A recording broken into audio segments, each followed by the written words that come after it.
Welcome back সবাইকে। আজ আমি সেরেন্ডিপিটি এমব্রেসের এপিসোড 2 এক্সপ্লেন করব। অনেকের কাছে হয়তো ভিডিওর নোটিফিকেশন যাচ্ছে না, তাই লাইক ও কমেন্ট করো, আর নতুন হলে চ্যানেলটা সাবস্ক্রাইব করে দাও। তো চলো শুরু করা যাক। তো এপিসোডের শুরুতে হংজুর ঘুম ভাঙলে তার মনে পড়ে সে গত রাতে প্রচুর ড্রিঙ্কস করে ফেলেছিল, আর মাতাল হয়ে সে হুইয়ংকে ভুলভাল অনেক কিছুই বলে গেছে।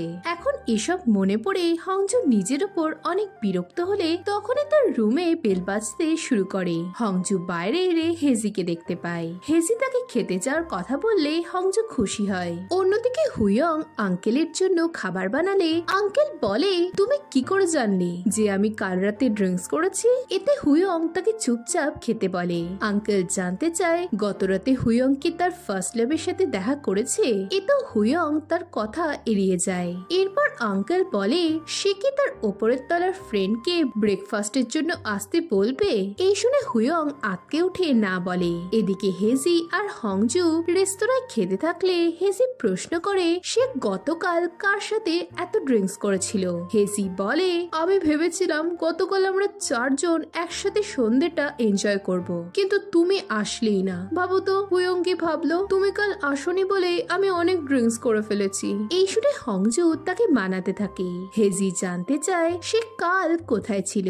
এতে হংজু বলে সে এক পার্টিতে ডাইরেক্টরের সাথে দেখা করতে গিয়েছিল, আর সেখানে তার জুনোর সাথে দেখা হয়ে যায়, আর সে হংজু কেমন আছে জিজ্ঞেস করেছে। এই শুনে হেজি জুনোর ওপর অনেক রেগে যায়। হংজু জানায় সেও বলেছে যে সে অনেক ভালো আছে। এরপর হংজু জানতে চায় হেজি আর হুইয়ং এর মধ্যে কি কথাবার্তা কিছু এগিয়েছে। এতে হেজি লজ্জা পেয়ে বলে হুইয়ং এখন আরো হ্যান্ডসাম হয়ে গেছে। এই শুনে হংজু বলে হুইয়ং আগে অনেক অদ্ভুত ছিল।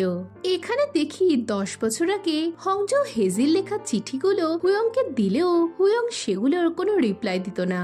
এতে হেজি কষ্ট পেলে হংজু তাকে বোঝাতে থাকে যে হুইয়ং হয়তো তাকে লাইক করে না, তাই এখন তার গিভ আপ করে দেওয়া উচিত। এই শুনে হেজি প্রশ্ন করে হংজু কি জুনহোকে ভুলে যেতে পারবে। এতে হংজু তাকে এবার অন্যভাবে লেটার লিখতে বলে। পরের দিনে হুইয়ং ক্লাসে এসে বোর্ডে হেজির লেখা লেটারটা দেখে সেটা মুছে দেয়। এখন বর্তমানে হেজি জানায় তাকে এক ফরচুন টেলার বলেছে যে সে বিদেশে থাকবে, তাই হয়তো তারও হুইয়ং এর মধ্যে চান্সেস রয়েছে।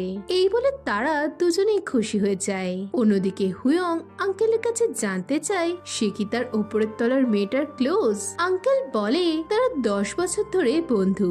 এই শুনে হুইয়ং বলে তাহলে আঙ্কেল যেন মেয়েটাকে তাকে সিওল ঘুরিয়ে দেখাতে বলে। এতে আঙ্কেল তাকে এসব না করে তার ফার্স্ট লাভের সাথে সময় কাটাতে বললে হুইয়ং তখনই তার আঙ্কেলকে হংজুকে ফোন করতে বলে। এদিকে হুইয়ং এর আচরণে আঙ্কেল অবাক হয়। নেক্সট দিনে আঙ্কেল হংজুকে ফোন করে হেজির গলা শুনতে পেলে তাকে প্রশ্ন করে সে কি ওবক হাই স্কুলে পড়তো। এতে হেজি হ্যাঁ বললে আঙ্কেল প্রশ্ন করে সে কি গতকাল রিউনিয়নে গেছিল। এদিকে এসব দেখে হুইয়ং তাকে বাধা দেয় আর তাকে কাজের কথা বলতে বলে। আঙ্কেল হংজুকে বলে সে কি কাল তার ইয়াং আত্মীয়কে নিয়ে ঘুরতে যেতে পারবে। এতে হংজু বাচ্চা ঘোরানোর কথা ভেবে রাজি হয়ে যায়। আসলে আঙ্কেল হংজুকে হুয়াং এর একটা ছোটবেলার ছবি পাঠিয়েছিল যাতে সে মেয়ে সেজেছিল, আর এতে হংজু তাকে বাচ্চা ভাবে। এদিকে আঙ্কেল হেজিকে নিয়ে হুয়ংকে সন্দেহ করতে থাকলে হুয়ং তাকে কিছু না বলেই চলে যায়। নেক্সট ডে হংজু হেজিকেও তার সাথে যেতে বলে, কিন্তু হেজি জানায় যে তার অন্য প্ল্যানস রয়েছে। পরদিন হুইয়ং সকাল সকাল রেডি হয়ে যায়। হংজু বেল বাজালে সেই দরজা খোলে, আর তাকে দেখে হংজু অবাক হয়ে যায়। হুয়ং জানায় তার আঙ্কেলই হংজুকে ফোন করে তার সাথে যার কথা বলেছিল। এই শুনে হংজু জানতে চায় সে কি করে জানলো যে সে এখানে থাকে। এতে হুয়ং জানায় যে সেই তাকে ফ্রাইডেতে বাড়ি এনেছিল। এদিকে হংজু বিরক্ত হয়ে চলে যেতে গেলে হুয়ং বলে সে কি আবারও তার প্রমিস ব্রেক করবে। এই শুনে আর উপায় না পেয়ে হংজু রাজি হয়ে যায়। সে হেজিকে তাদের সাথে আসার জন্য ফোন করে, কিন্তু হেজি তার ফোন ধরে না। আসলে হেজি হুয়ং এর সাথে সময় কাটাবে ভেবেছিল, কিন্তু হুয়ং বিজি থাকার বাহানা দিয়ে তাকে কাটিয়ে দেয়। তাই হেজি একা একা বোর হতে থাকলে তার বাবা তাকে তার সাথে হাইকিং এ যেতে বলে। অন্যদিকে হুয়ং অনেক খুশি ছিল। হংজু তাকে নিয়ে অ্যামিউজমেন্ট পার্কে যায়, আর সেখানে তারা অনেক ভালো সময় কাটায়। পরের দিনে হুয়ংকে বসে থাকতে দেখে হংজু বলে সে কি বোর হচ্ছে। এতে হুয়ং না বললে হংজু বলে সে অনেকদিন পর আজ ফ্রি ভাবে উইকেন্ড কাটাচ্ছে, সে এজন্য হুয়ংকে ধন্যবাদ জানায়। এরপর তারা স্পাইসি রামেন খাওয়ার চ্যালেঞ্জ করে। হুয়ং ভাবে যে হংজু হয়তো স্পাইসি খাবার খেতে পারবে না, তাই সে বলে চ্যালেঞ্জে যে হারবে তাকে অন্যজনের কথা শুনে চলতে হবে, কিন্তু শেষমেশ হংজু জিতে যায়। এরপর তারা প্যালেস দেখতে যায়। হংজু হানবক পরে অনেক এক্সাইটেড ছিল। সে চ্যালেঞ্জ জেতার জন্য হুয়ংকে তার কথা মতো চলতে বললে হুয়ংও মজা পায়। অন্যদিকে হেজি তার বাবা ও শোনের সাথে হাইকিং এ গিয়ে ভীষণ টায়ার্ড আর বোর হয়ে পড়ে। এই সময় পাথরে পা লেগে সে পড়ে যেতে গেলে শোন তাকে বাঁচায়, আর এতে তাদের দুজনেরই হার্টবিট বেড়ে যায়। কিছু পর তাদের হুঁশ ফিরলে শোন হেজির পায়ে আঘাত লাগেছে কিনা দেখতে যায়, আর এই সময় তারা দুজনেই পড়ে যায়। হেজির বাবা শোনকে ডাকতে থাকলে হেজি তাকে যেতে বলে। এতে শোন কিছুটা ইতস্তত করে চলে গেলে হেজি এক জায়গায় একটু রেস্ট নিতে বসে। সে দেখে হংজু তাকে মেসেজ করেছে যে সে আঙ্কেলের রিলেটিভের ব্যাপারে তাকে একটা দারুণ খবর দেবে। তাই হেজি যেন তার মেসেজ দেখেই তাকে কল করে, কিন্তু হেজির আঙ্কেলের রিলেটিভের ব্যাপারে কোনো ইন্টারেস্ট ছিল না। এই সময় জুনহো তাকে মেসেজ করে সন্ধে তাদের বাড়ি যাবে বললে হেজি রেগে গিয়ে তখনই বাড়ির দিকে ছুট লাগায়। অন্যদিকে হংজু হুয়ংকে তার ভালো ভালো ছবি তুলে দিতে বলে। একসময় হংজু তার চুল ঠিক করতে থাকলে হুয়ং তার দিকেই তাকিয়ে থাকে। এই সময় জুনহো হংজুকে ফোন করে, কিন্তু হংজু ঠিক করে সে আজ আর কারোর ফোনই ধরবে না। এরপর তারা আবারও ছবি তুলতে থাকে। হুয়ং এর ছবি তুলতে গিয়ে হংজু পড়ে গেলে হুয়ং হেসে ফেলে। এরপর রাতে বাড়ি ফেরার সময় বৃষ্টি শুরু হয়। গাড়িতে হংজু আবারও হুয়ংকে ধন্যবাদ জানিয়ে বলে যে তার জন্য আজকে সে অনেকদিন পর মজা করেছে। হুয়ং বলে তোদের ট্রিপ এখনো শেষ হয়নি। পরের দিনে জানা যায় যে জুনহো হেজির কাজিন। হেজি জানতে চায় সে কোন মুখে হংজুর সামনে গেল। হংজু তাকে ছাড়াই অনেক ভালো আছে, আর সে অন্য কাউকে ডেটও করছে। এসব শুনে জুনহো স্মাইল করে। হেজি রেগে গিয়ে তাকে মনে করায় যে সে 3 বছর আগে হংজুকে ডাম্প করে ইউএস চলে গেছিল।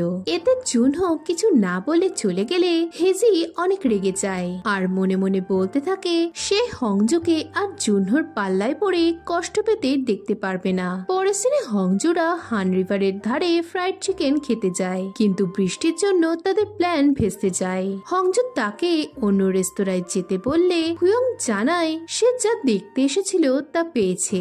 হংজু প্রশ্ন করে সে কি হান রিভার দেখতে এসেছে। এতে হুয়ং এর মনে পড়ে যে হংজু তাকে ফার্স্ট লাভের সাথে দেখা করতে বারণ করেছিল।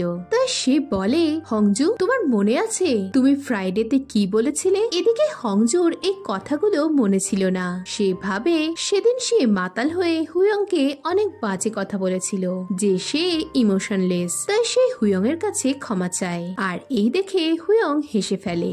এরপর হংজু আঙ্কেলের গাড়ি দেখতে দেখতে ভুল করে জানলার কাঁচ নামিয়ে ফেলে, আর সে সেটা বন্ধ করতে পারে না। এই দেখে হুয়ং তার হেল্প করে, আর এতে তারা অনেক ক্লোজ চলে এলে দুজনের হার্টবিট বেড়ে যায়। এরপর তারা বাড়ি আসে। বৃষ্টির জন্য তারা দুজনে শেডের তলায় দাঁড়ায়। এই সময় হংজুকে বৃষ্টিতে ভিজতে দেখে হুয়ং তাকে সরালে তারা আবারও ক্লোজ চলে আসে। হংজুর হুঁশ ফিরলে সে তার রুমের দিকে যেতে থাকে। এই দেখে হুয়ং বলে সে যেন অন্য আরেকদিন তার সাথে ফ্রাইড চিকেন খেতে যায়। এতে হংজু তাকে হ্যাঁ বলে রুমে গিয়ে ভাবতে থাকে হুয়ং এর সাথে তার কেন রোমান্টিক ফিল হচ্ছে।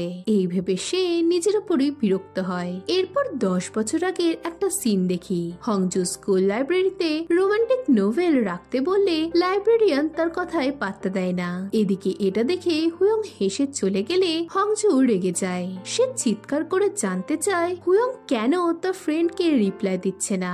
হুয়ং বলে তার রেসপন্স না করাটাও এক প্রকার রিপ্লাই। এই বলে যেতে গেলে হংজু চিৎকার করে বলে ও তোমায় লাইক করে, কিন্তু ও শাই বলে সেটাও নিজের মুখে তোমায় বলতে পারছে না। আমি বুঝতে পারছি তুমি কখনো কাউকে ভালোবাসোনি, তোমার মতো লোককে আমিও কখনো ভালোবাসবো না। এই শুনে হুয়ং বলে তোমার বন্ধুকে আগে কোরিয়ান শিখতে বলো, তারপর চিঠি লিখবে। এই শুনে হংজুর অনেক খারাপ লাগে। সে বলে সে তার বন্ধুকে নিয়ে কনসার্ন বলে তার সামনে ওভার অ্যাক্টিং করে ফেলেছে, তাই সে যেন হেসিকে খারাপ না ভাবে আর তাকে যেন প্রপার একটা অ্যান্সার দেয়। নেক্সট সিনে সাংপিন হুয়ংকে বলে সে যদি হেজিকে লাইক নাই করে তবে প্রপার কোনো রিপ্লাই দিচ্ছে না কেন। সে তো নর্মালি অন্য কোনো মেয়ের লেটার অ্যাকসেপ্ট করে না, তবে এই বেলায় সে কেন ব্যাপারটা এনজয় করছে। নেক্সট সিনে খেলার মাঠে হুয়ং হংজুকে দেখতে থাকে। হংজু ছুটতে ছুটতে এসে তার হাতে আবারও হেজির চিঠি ধরিয়ে দেয়। হুয়ং লাইব্রেরিতে থাকলে হংজু সেখানেও চিঠি হাতে পৌঁছে যায় আর বারবার হংজুর হাত থেকে চিঠি নেওয়ার ব্যাপারটা হুয়ংও এনজয় করতে থাকে। পরের সিনে রাতে হুয়ং ফাঁকা লাইব্রেরিতে কারোর নাক ডাকার আওয়াজে অনেক ভয় পেয়ে যায়, কিন্তু চারপাশ খুঁজে দেখে সেখানে হংজু ঘুমিয়ে রয়েছে। হংজু ঢুলে পড়ে গেলে হুয়ং তাকে আটকায়। এরপর সে লক্ষ্য করে যে হংজু লাইব্রেরিতে রোমান্টিক নোভেল রাখতে চেয়ে অ্যাপ্লিকেশন লিখতে লিখতে ঘুমিয়ে পড়েছে।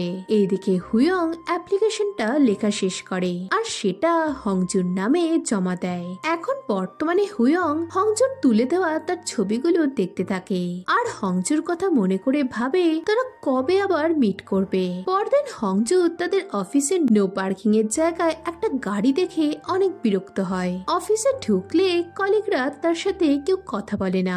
এই দেখে হংজুর উইয়ার্ড লাগে। এই সময় তার বস তাকে কেবিনে ডাকে। হংজু সেখানে গেলে জুনহোকে দেখে হাঁ হয়ে যায়। এখানে জানা যায় 3 বছর আগে হঠাৎ করে কিছু না বলে জুনহো ইউএস চলে গেলে হংজু অনেক কষ্ট পায়। এখন বর্তমানে তারা জুনহোর নেক্সট প্রজেক্টের ব্যাপারে আলোচনা করতে থাকলে জুনহো বলে হংজু তাকে স্ক্রিপ্ট লিখতে সাহায্য করলে সে খুশি হবে, কিন্তু হংজু স্পষ্ট জানিয়ে দেয় যে এটা তার কাজ নয়। অন্যদিকে আঙ্কেল হুয়ংকে চুপচাপ বসে থাকতে দেখে এর কারণ জানতে চাইলে হুয়ং বলে সে কাল ইউএস যেতে চায় না।